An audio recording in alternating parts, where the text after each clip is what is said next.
Hello folks, it's Will here from Flow Mountain Bike, and this is the new Pivot Trailcat. A new model for 2025. It's an amalgamation of the previous Trail 429 and the Shadowcat. But Pivot has actually developed two new bikes. On my right is the Trailcat SL, and on my left is the Trailcat LT. Both use the same carbon frame, but a different linkage, suspension travel and build kit gives each its own unique personality. Now I'm out here in Phoenix, Arizona to get a closer look at the design, prototyping and testing that has gone into this new bike. I've also had a couple of days of awesome riding, and in this video we'll be talking about what's new with the Pivot Trailcat and what it's like to ride.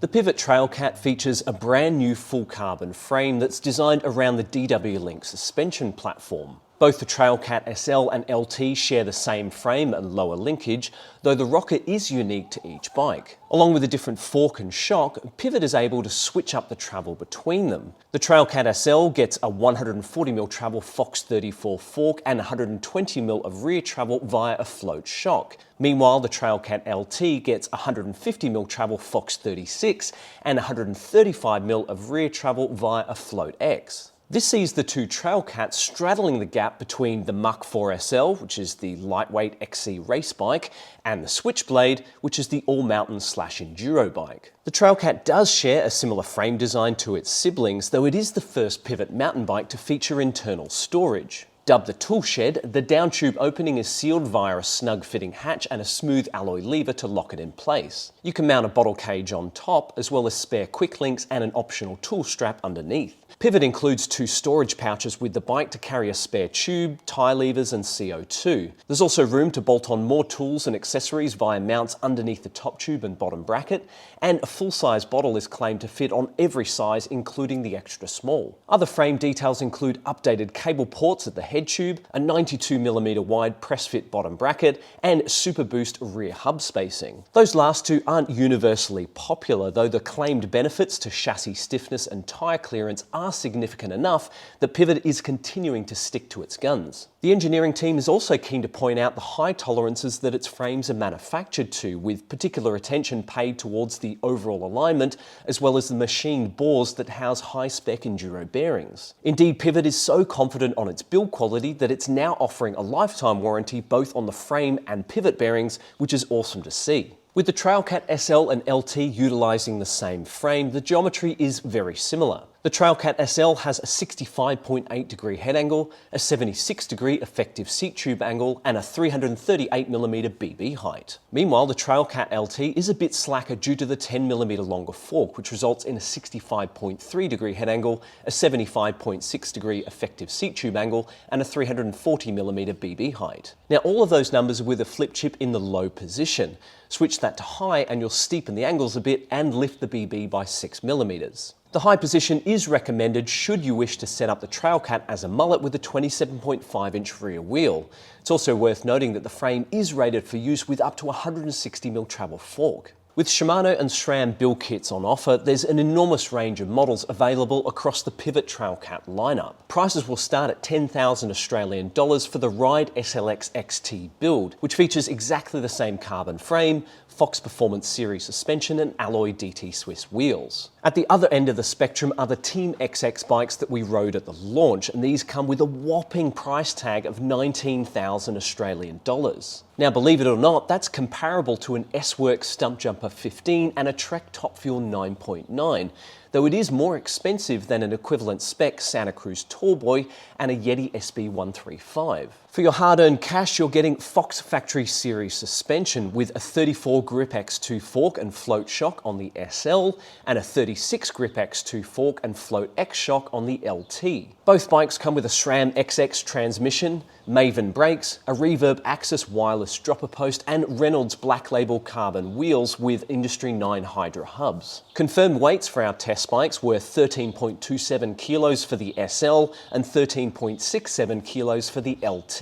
As part of the launch of the Pivot Trailcat, I was invited out to Phoenix, Arizona to spend a few days riding the new bikes. We also got a closer look at the R&D process that goes into making new models like the Trailcat. If you're keen to nerd out on things like suspension and frame development, there is quite a lot more detail in the full review over at flowmountainbike.com. I've put a link in the video description below for those who want to check it out. Day one of the launch was spent riding the Trailcat SL on the rocky desert landscape around South Mountain. Now, having spent a lot of time on the previous Trail 429, I found the new bike easy to get used to. The geometry is pretty similar, with the main difference on the Trailcat SL being a 10mm longer reach and a 1 degree steeper seat angle. This means the cockpit length is much the same when you're at full pedaling height, though you do get a longer front center and overall wheelbase. That aside, it's really the bigger fork and the latest generation float shock that have helped to elevate the overall ride quality. Indeed, the suspension on this bike is excellent, with a supple and active feel at each end. This was my first time riding the Fox 34 with the Grip X2 damper, and I have to say that it is absolutely superb. There's no slurping noise during the rebound stroke like you get with the lighter Grip X damper,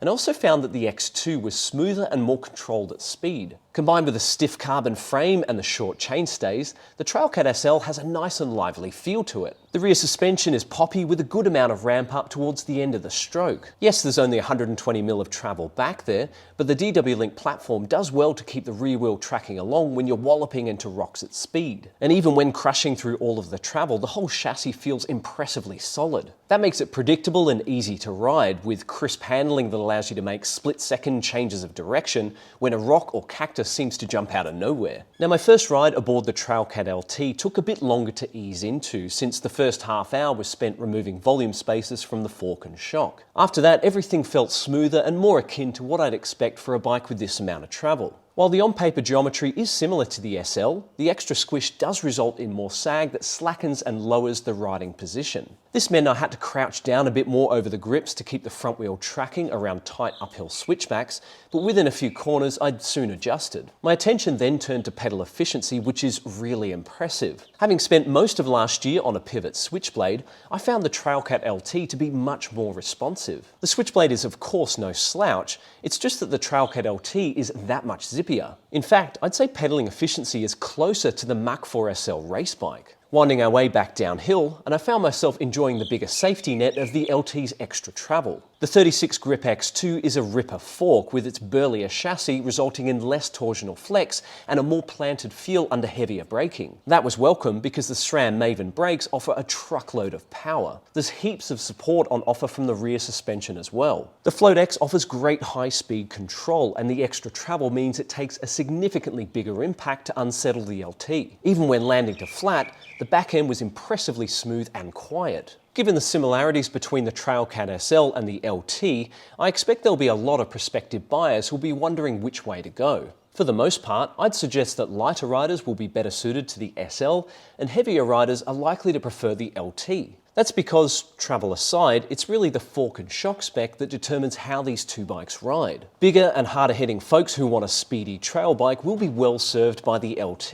The travel isn't that far off a switchblade, but it does come in a lighter and more efficient package. The chassis is still plenty stiff, and the Fox 36 and Float X are very capable performers. Given you can extend the fork to 160mm and set up the LT as a mullet, that'll make it an appealing option for those who want a light and agile trail bike that they can really throw around. In contrast, the Trailcat SL is going to draw more appeal from riders who like the idea of the Mach 4 SL, but see it as being a bit too spindly for the type of terrain that they like to ride. The Trailcat SL is a much sturdier bike in comparison, with the extra travel giving it a plusher ride quality and better stability when things get fast and chunky. It is still efficient and relatively lightweight, making it a great option for riders who aren't serious about racing, but still want to get involved in some XC and multi-day events. Enough of what I think though. What do you folks reckon of the new Pivot Trailcat, and which of these two bikes would you choose? I'd be keen to hear your thoughts, and if you've got any questions for us about the new Pivot Trailcat, make sure you drop those into the comments below and I'll do my best to answer them for you. As mentioned before, the full review is now live over at flowmountainbike.com, so if you're keen to nerd out on all the details, make sure you click the link in the video description below. If you enjoyed this video, give us a thumbs up and hit the subscribe button, and we'll see you guys next time. Tooroo!